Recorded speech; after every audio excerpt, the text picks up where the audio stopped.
Cześć! Zapraszam dzisiaj na wspólną wycieczkę objazdową, w trakcie której będziecie mogli podziwiać alpejskie krajobrazy. Tak naprawdę naszym celem na ten dzień była trasa Grossglockner. Mieliśmy nocleg w Austrii i z rana w planach była przejażdżka tą piękną trasą. Niestety 3 dni przed naszym przyjazdem w Alpach spadł śnieg. I cóż, plany trzeba było zmienić. A byliśmy blisko granicy z Włochami i ze Słowenią. Dlatego postanowiliśmy jednak super spędzić ten dzień i zobaczyć zarówno włoskie jeziora, o których odwiedzeniu, nie ukrywam, ja również marzyłam, a następnie dojechać do Słowenii, gdyż tutaj mieliśmy zarezerwowany kolejny nocleg. Pogoda w tym roku kapryśna, dlatego z rana przy jeziorze Lago del Predil wyszło słońce. Niestety później, jak już dojechaliśmy do Laghi di Fusine, zaczął kropić deszcz, ale i tak jesteśmy zadowoleni z całego dnia, bo jeziora są naprawdę piękne i warto je zobaczyć. Jezioro Lago del Predil położone jest na wysokości 969 metrów w wysokiej dolinie Alp Julijskich. Droga wzdłuż jeziora prowadzi do granicy ze Słowenią i tam właśnie udamy się za chwilę. To cudowne włoskie jezioro jest moim zdaniem obowiązkowym punktem, jeśli ktoś przebywa w tej okolicy.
Tutaj na lewej góry to masz...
Udajemy się teraz do Słowenii.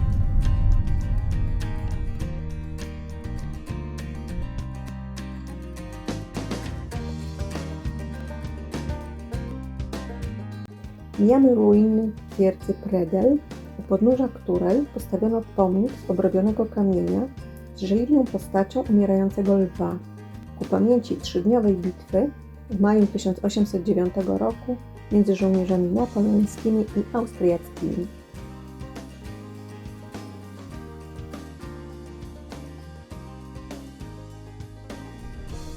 Słowenii chcieliśmy również podziwiać alpejskie krajobrazy i przejechać drogą Mangarska Cesta, która prowadzi na przełęcz Sedlo po Mangartom na wysokość 2055 metrów. Na odcinku niespełna 12 km pokonuje się nią 980 metrów przewyższenia. Oczywiście podobnie jak w przypadku Grossglockner zastaliśmy na drodze znak zakaz wjazdu. Dojechaliśmy tylko do mostu Predel, który sam w sobie też jest niezwykłą atrakcją.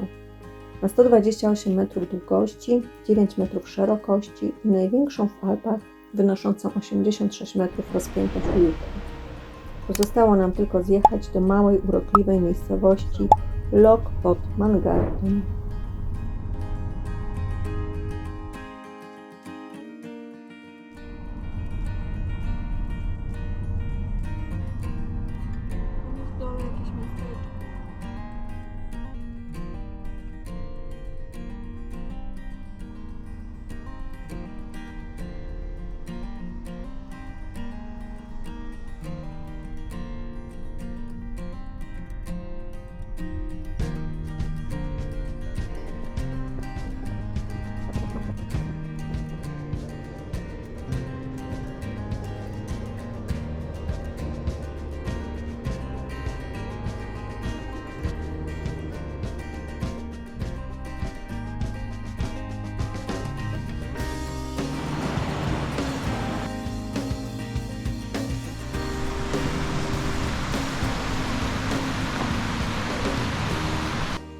Kolejny punkt naszej wycieczki to powrót do Włoch, ale już w kierunku jezior Laghi di Fucine.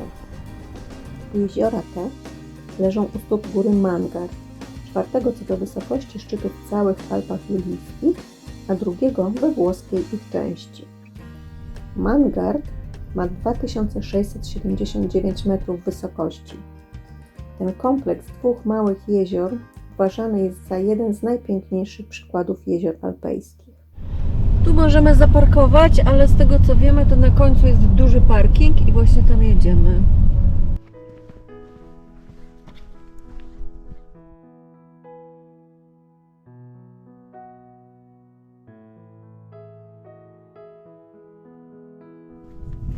A w chmurach też to majestatycznie wygląda. Też.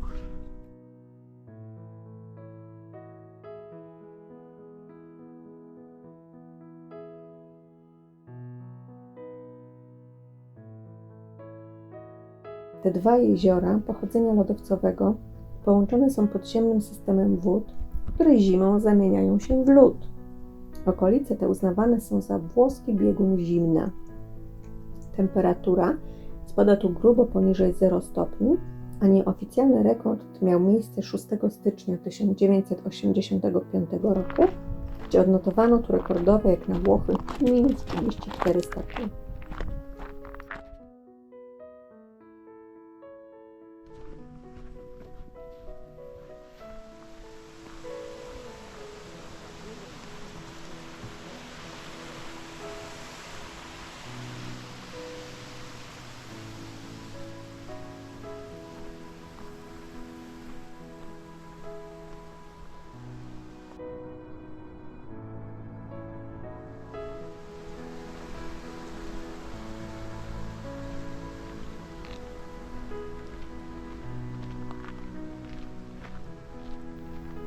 Trochę żałuję, że nie udało nam się obejść tych jezior, ale byliśmy tutaj tylko przejazdem i jak widać jeszcze pogoda nie zachęcała do pieszych wędrówek.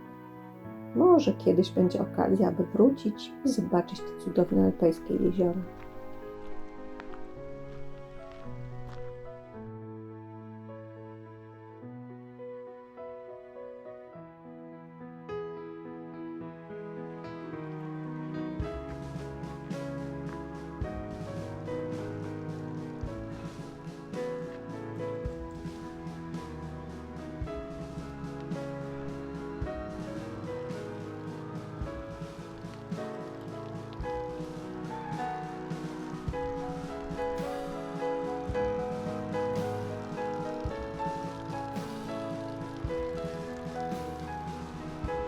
Dzięki, jeśli obejrzeliście film do końca.